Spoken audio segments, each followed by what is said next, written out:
Hey buddy, it's your old pal Scott, and this is Let's Talk Tabletop. Week before last, I finished up our 8th annual Shorehammer, which is the red sign on the wall behind me, and it is specifically a casuals wargaming convention and tournament system.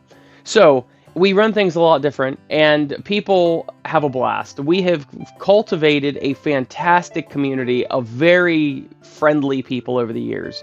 So, I did my best to take footage and pictures of how the whole weekend went, and I want to show it to you. So, if you went to Shorehammer, there's a pretty good chance that either your miniatures or you will show up in the video.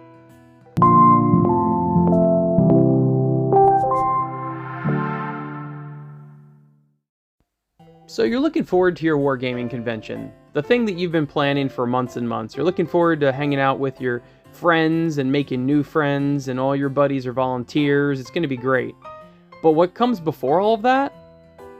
Months and months and months of computer work alone by yourself, checking hundreds of lists for errors and changing people's orders and signing up with sponsors and renting couches and renting your ballroom and paying those fees, etc. Okay, never mind. We got kind of in a death spiral there. So, yeah, all that's really boring. But why do we do that? We do it because we love getting together with people and running the actual event. So it took us a full day to load up all of my terrain and my 50 6x4 mats and everything, load them in the back of my truck, as well as loading in the back of my parents' truck. So it took both vehicles, and I took a third trip on the following day. There's all my mats in the hotel carts, bringing them up to the ballroom. There's a ton of different terrain in the back of this vehicle. It's just insane. So this is the beginning of the convention. This is the main ballroom. You see all the tables have already been set up with no terrain on them. This was the first day before we began setting up. So I wanted to do a pan. This is actually a double ballroom that they removed the wall for us. You see the stage over there, some vendor tables, round tables for fun. There's a good portion of my terrain there, but it's not all of it for certain. Now here's a nice pan as everything's set up. You saw the HQ table. You see all the terrain on all the tournament boards. The tables far near the windows, the vendors will eventually be setting up on. Hotel staff put up all of our banners on the ceilings. And we've got 2 black vendor tables right there, the charity raffle in the back, and then there's another vendor table, and that's the entrance. Then, of course, we start putting out some of our merchandise. I had all my brutality books and supplements for sale, and we end up putting our banners up, and this is what you see when you first walk into the ballroom. Our banner and signs. I got a brutality sign. Of course, you got to be plugging your game, right? And then there is my son starting to get everything set up. The TV is what we use for displays. Now, this next thing you're going to see is one of the coolest things you'll ever see as far as boards go. This guy that you just saw in the back with the sweater, the vest, he makes these boards. It takes him all year to make his narrative boards for Shorehammer, and he does an amazing job. There's so much detail that I'm certain you won't even pick up on. See the little crates and bottles, and last year he had little clotheslines with clothes, and look, he made these giant forests that actually cast shadow beneath them, like a real forest. These trees are like real size, the sizes they should be. And he made this board. You see all the list of his events that he did over the weekend. He made this board modular, so he played a Lord of the Rings narrative on it. He played some 40K narratives on it. He did Indiana Jones narrative, and people could sign up for those and play all weekend. So they're in the middle of a 40K game right here. It looks like Space Wolves, I think. And he just does a fantastic job. His name is Dell, and he runs the Corvus Cluster is what it's called. And you don't bring your own characters. You play with his characters. There's one of our vendors, my friend Max. Another one of our vendors, Jordan, with his art. But anyway, you play with his characters because he has an ongoing campaign he's been doing for like 5 years. And you actually impact what happens in his narrative, and you can follow all that on his website. He goes into incredible detail, and that green grass is actually teddy bear fur. He bought an entire bolt of it and dyed it green. It's pretty awesome. Of course, being a casual convention, any table that's not being used for tournaments, we allow free play at all times, so you see people gathering and hanging out there doing various stuff. And I was in the middle of a brutality game with my friend Matt in that picture.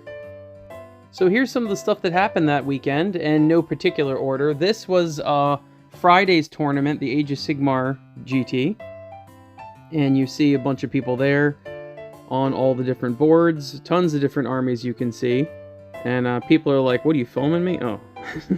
He tries not to. Danger Zone was going on at the same time, so there was a 40k tournament as well. These are the smaller tournaments. Highlander on Saturday is our big 60-man tournament. But these are our smaller tournaments, and of course, always the format is unique. On Thursday night, we have a small 40k narrative that is several different boards, and they all feed into the Friday game, and whoever wins or loses on that, they can greatly affect the next day because they have to gain intel and whatnot. All of the narratives happen in our other room that we rent, which is a smaller ballroom. But a ton of people like the narratives. They're very, very popular among everybody, and we had very narrative missions, and of course they had to like blow up this tanker on the desert board, and they all have their own missions on the different stuff. There were some pretty serious showdowns going on some of these boards. So I won't get into all the mission stuff, but I'm just going to flash some pictures of some of the spectacularly painted models that were fighting on these boards between Thursday night and Friday narrative battles. Then we're going to switch to Age of Sigmar.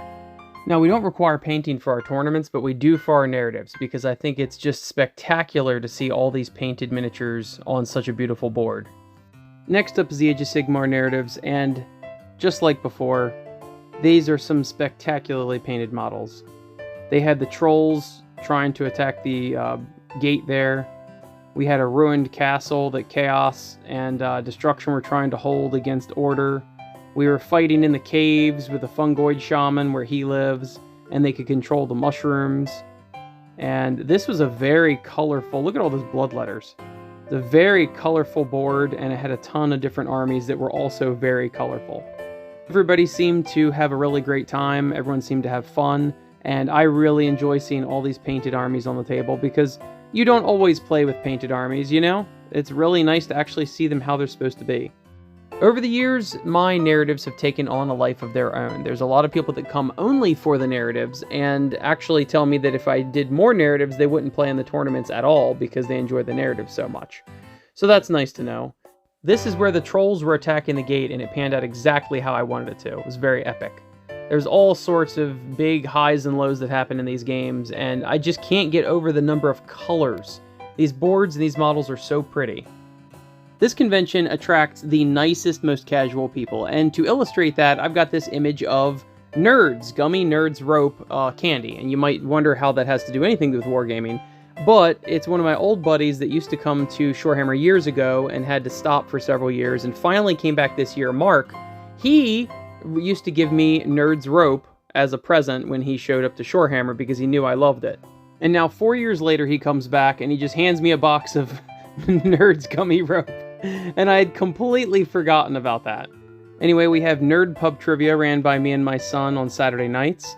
And then we had the Brutality Tournament. And there's several other events that it went on. Speed painting and other stuff. But anyway, unfortunately, this is all the footage I have. But it was a great time. There was roughly 140, 150 people there when it's all said and done. And we had the award ceremony, which unfortunately I don't have any pictures of. Oh, and how could I forget our yearly roundtable discussion? We had 15-ish people this year, and we changed a lot in the schedule, so some things suffered because people were doing other events like tournaments and stuff. But anyway, it was really fun. I look forward to everybody again next year, and thank you for everybody showing up, and thank you to all my volunteers. And we will see you in Shorehammer 2024.